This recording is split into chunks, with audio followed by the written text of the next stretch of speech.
primeiro vídeo do ano, pra ninguém cair em golpe em 2022.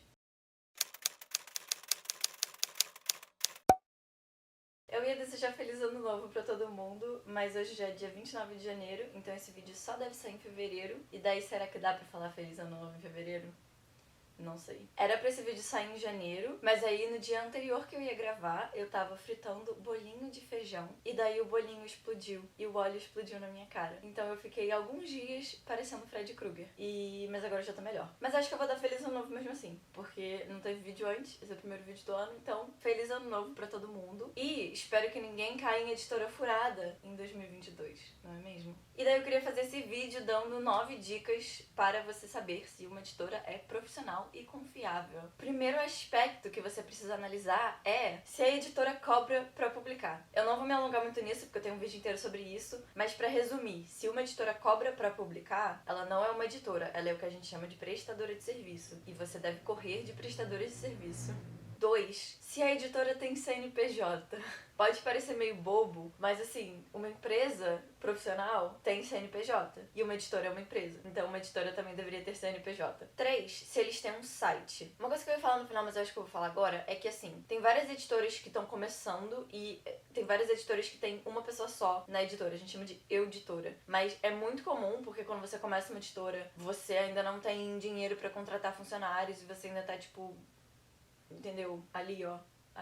E daí é muito comum que as coisas vão acontecendo aos poucos. Então não é tipo assim, a editora tal não obedece a uma dessas 9 coisas. Talvez ela continue sendo profissional, mas é bom você analisar assim, tipo, a editora tal, ela não obedece 3 ou 4 dessas coisas. Aí você fica mais esperto. Tipo, uma editora que tá começando talvez não tenha feito site ainda, mas não necessariamente eles não vão fazer um site, entendeu? 4. Design. O design dessa editora parece que foi feito no Paint pelo sobrinho. É uma coisa boa a analisar. Porque assim, beleza, de novo, uma editora que tá começando talvez não tenha um design muito bom porque não conseguiu contratar um designer bom, que é mais caro, ou não conseguiu contratar um designer nenhum e daí fez sozinho as coisas. Mas assim, uma certa preocupação com design é muito importante pro profissionalismo de uma empresa, pra imagem de uma empresa, e editoras profissionais contratam outros profissionais para fazerem serviços.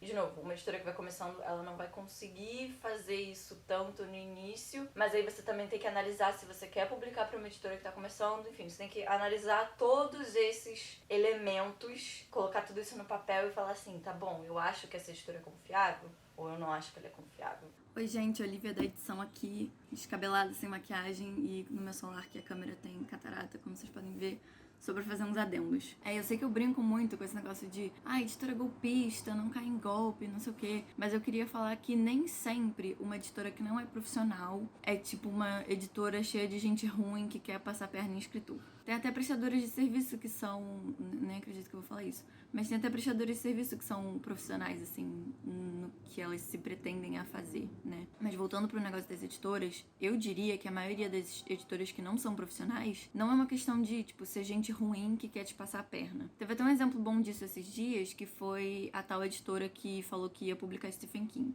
Pra quem não soube dessa treta, pra você publicar um autor, você precisa assinar contratos dizendo que você tem os direitos de publicação daquela obra, daquele autor, e você tem que pagar esse autor. E quem tem o direito de publicação do Stephen King aqui no Brasil é a editora Suma. E daí apareceu uma editora falando aleatoriamente que ela ia publicar 2 livros do Stephen King. Daí todo mundo ficou muito confuso e, enfim, teve uma treta. Mas será que era um bando de gente que queria passar a perna na Suma, ou, tipo assim, nem dá pra pensar que era gente ruim que queria passar a perna em alguma coisa, porque foi só uma burrice tão grande, porque eles nunca iam conseguir publicar Stephen King, tipo, não tem como.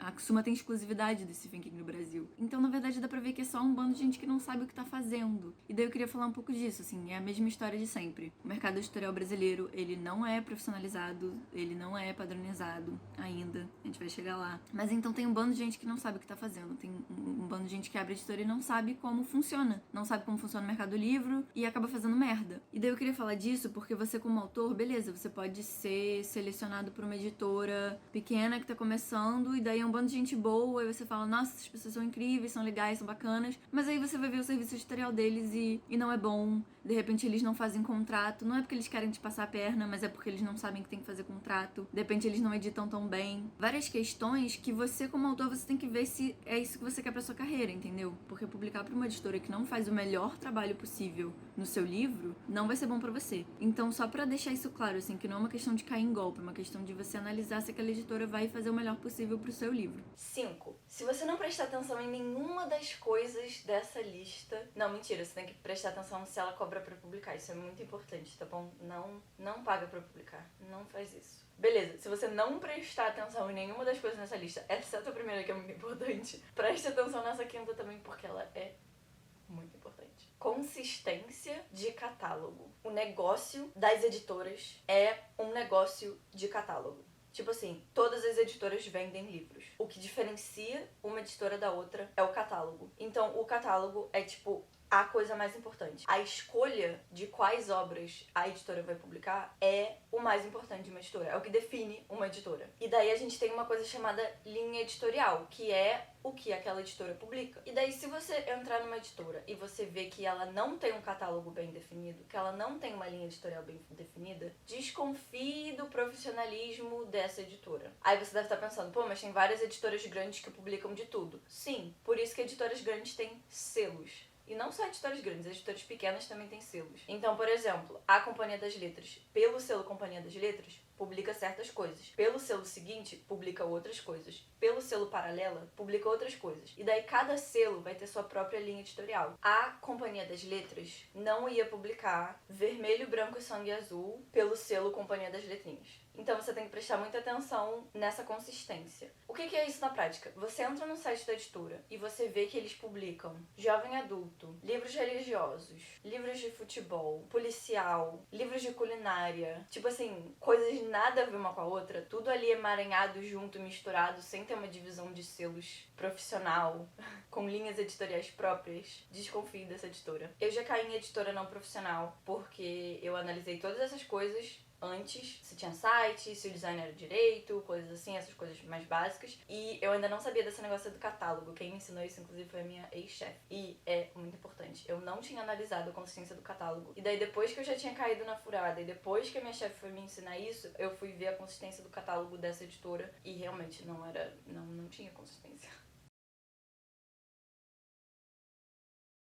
Então, consistência de catálogo é muito importante. 6. Qualidade das capas, né? Também bem autoexplicativo. Mesma coisa que design. Tipo, uma boa editora vai contratar capistas profissionais e vai ter o seu próprio capista profissional e vai ter boas capas, né? Então, isso é importante de analisar também. 7. Qualidade da edição. A primeira coisa que você tem que analisar tem o 7.1 e o 7.2. O 7.1 é se eles editam. Tem editora que não edita. Editora que não edita não é editora. O nome é editora porque tem que editar, entendeu? Se eles não editam os textos que publicam, isso é um grande sinal de que eles não são uma editora profissional. Rimou. E daí, beleza. Eles editam? Sim, não. Se eles editam, a edição é boa ou não? E daí esse é o 7.2. A qualidade da edição em si. Tipo, a edição, a preparação, a revisão, tudo isso é de qualidade. E daí como é que você sabe isso? Lendo os livros dessa editora. Caso você não queira comprar um livro da editora só pra ver se você vai publicar pela editora, você pode clicar na Amazon naquele dá uma olhada, e daí você vai dar uma olhada no início do texto, e daí você vai ver, tem erros de revisão, tem erros de preparação, a leitura é fluida ou não. Erro de edição é um pouco mais difícil de você ver só pelo início, porque edição normalmente é uma coisa mais geral, né? Principalmente com textos de ficção. Dá pra ver pelo início se você tem um pouco mais de prática com isso, tipo, o início é bom, o início não é bom. E daí, enfim, isso é um outro vídeo. Mas se você chegar a entrar numa editora e você tá vendo que eles não vão editar seu livro, foge. De preferência, você vai ter visto esse vídeo antes e daí você não vai nem cair na furada pra precisar fugir, entendeu? Você só vai observar de longe e pensar, aquilo ali eu não quero. 8. Se eles te pagam. Isso é muito importante também, tipo, além de não cobrar, é importante que uma editora te pague. Então, se a editora não tá te pagando, isso é um bom sinal de que ela não é profissional. E tipo assim, editora pequena normalmente não vai pagar adiantamento. Adiantamento, assim, rapidamente é um valor que a editora vai te pagar pelo seu livro na hora da compra. Enfim, eles podem pagar parcelado, mas bom. Mas basicamente eles estão adiantando os seus royalties. Então, tipo, sei lá, vai ver que eles te pagam 3 mil, 5 mil de royalties, de adiantamento. Aí, quando o seu livro começar a vender, você só vai receber royalties depois que você tiver vendido aquele valor que você recebeu antes. Deu pra entender? Espero que sim, mas enfim. É isso. A editora, ela tem que te pagar de alguma forma, seja adiantamentos e royalties ou seja só royalties. 9. Se eles fazem contratos. Uma editora profissional vai fazer um contrato. Se ela tá te publicando, vai ter um contrato. Não existe isso de não ter contrato. Tem que ter contrato. E se não tiver contrato, você tem todo o direito de pedir um contrato, mas se você entrou pra publicar num lugar e eles não fizeram um contrato, tipo assim, como é que você vai garantir que eles vão te pagar? Se não tiver escrito num contrato que eles vão te pagar. Entendeu? Então, contrato, muito importante. Lembra quando eu falei, se você não pensar em nada dessa lista, pensa no 5 no 1? Pensa em todos. Todos são importantes. Esquece esse negócio de não prestar atenção. Preste atenção, anote tudo isso, e daí cada editora que você vê que você não conhece, você vai ficar tipo assim, tô um pouco suspeita. Aí você vai analisar cada coisa dessas, entendeu? Importante. E daí eu queria falar algumas coisas à parte. Primeiro vamos falar de antologias pagas. Elas valem a pena? Não. Por quê? Porque é basicamente você pagar por uma publicação. Na verdade é literalmente isso, você tá pagando por uma publicação. Na verdade você tá pagando para talvez não ser selecionado para publicar, o que é pior ainda. Eu, quando era novinha e inocente, mandei um texto meu pra um concurso desses, que era tipo, o prêmio era publicar numa antologia, e daí eu não sabia analisar direito se uma editora era confiável ou não, e daí acabou que assim, eu sinto que eles não selecionaram textos, eles só colocaram todos os textos que eles receberam. E tudo bem que assim, a antologia tinha uns 30 autores, então talvez eles tenham recebido mais. Mas assim, tinha textos na antologia que não eram, era uma antologia de contos. Tinham textos que não eram contos, tinham textos que eram capítulos. Então, uma das duas coisas aconteceram. Ou eles não selecionaram nada e só pegaram qualquer coisa e botaram na antologia, ou o editor dessa editora não sabe diferenciar um capítulo de um conto. E assim, esses dois cenários não são legais, entendeu? E não mostram profissionalismo, com certeza. Um ponto também importante, o meu conto tava muito ruim, porque, enfim, né, escritora iniciante que não sabia editar ainda. Então, eu hoje não aceitaria o meu conto. Inclusive, uma coisa que as pessoas não falam o suficiente, eu acho, é que assim, normalmente quando você vê autor falando de rejeição, todo mundo fala, ai não, rejeição é muito triste, eu entendo, eu já fui rejeitado, eu entendo, nossa, é muito triste pro autor. Gente, rejeição, às vezes é uma bênção. Às vezes o seu texto não tá pronto ainda. Às vezes você ainda não aprendeu a fazer edição estrutural, às vezes você ainda não aprendeu a fazer edição frasal, e você foi rejeitado porque aquele conto ainda não tá bom, e você daqui a 5 anos vai olhar pra trás e vai pensar, não deveria ter publicado aquele conto. Que bom que eu não fui aceita naquela antologia, porque esse conto tava uma merda. Então assim, vamos pensar por esse lado também, que eu acho importante. E daí eu acabei publicando numa antologia com um texto péssimo, com uma diagramação péssima. Os contos não foram editados, né? Tipo, eles não foram nem preparados. Eu acho que eles foram só revisados. Não teve nenhum trabalho editorial naquele livro. Eu não ganhei nada com aquilo. E daí hoje em dia eu só não falo mais dessas publicações porque elas iam queimar o meu filme mais do que me ajudar em qualquer coisa. Então, tipo, achar que tipo assim, nossa, eu tenho uma publicação, isso não significa muita coisa. Vale muito mais a pena você pegar seus contos e autopublicar na Amazon, porque a autopublicação também é publicação e você vai ganhar mais dinheiro e você vai ter controle pelo serviço editorial. Então, assim, se você acabar publicando um conto na Amazon zero profissional, a culpa vai ser sua, não vai ser de ninguém mais. E daí, a qualquer momento que você pensar, cara, essa publicação que eu fiz aqui, eu acho que ela não tá tão profissional quanto eu gostaria, você tira da Amazon, porque você tem esse controle. Então, assim, concurso literário que o prêmio é publicar em antologia, repense, entendeu? Repense. Reflita muito bem. Então a moral da história é não caia em golpe.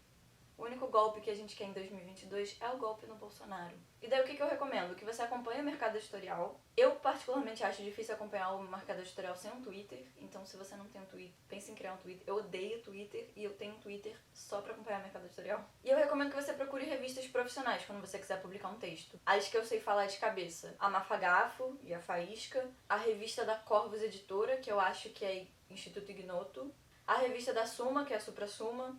Inclusive, eu acho que eles vão abrir edital daqui a pouco, não sei. E uma outra coisa que eu vou recomendar é um documento chamado Guia Aberto de Publicação, que foi criado pelo Duda Villanova, que é um escritor. E é tipo um guia que tem várias editoras, várias prestadoras de serviço, vários freelas, tem tudo, tem absolutamente tudo. Enfim, mas principalmente esse guia tem todos os editais que estão abertos nesse momento. E, se não me engano, o Duda faz um crivo de, tipo, tirar os editais que são furada e que não são legais, entendeu? E ali você também consegue ver uma lista de todas as prestadoras de serviço. Então, se você pensar, putz, será que essa editora aqui é uma editora ou uma editora de serviço? Você pode ver se no Gap tem o que ela é. E os agradecimentos. Eu não filmo um vídeo há 84 anos, então eu vou ter que colar porque tem uma galerinha. Muito obrigada a Turbelina, Everton, Rafael, Marcos, Wilson, Darlene, Ed, Ramilchandro, perdão se eu não estiver pronunciando o seu nome certo, Júlia, João, Vitor e Gabriel e 35 pessoas especiais que eu não consigo ver. Muito obrigada por se inscreverem no canal. E um aviso importante, eu tô gravando esse vídeo sem nenhum microfone, porque o meu microfone é muito ruim, e daí eu não sei se vai ser melhor ou se vai ser pior. Talvez seja pior, eu espero que seja melhor, e daí se ficar melhor, eu vou passar a gravar vídeo sem microfone, tipo, só com o microfone da câmera. Mas enfim, só vou saber quando eu editar, então... fé. E daí queria... Eu não vou me alongar muito nisso, porque eu tenho um vídeo inteiro sobre isso. Esqueci o que eu ia falar. Tá vendo? Eu não consigo fazer vídeo sem roteiro. Eu não consigo.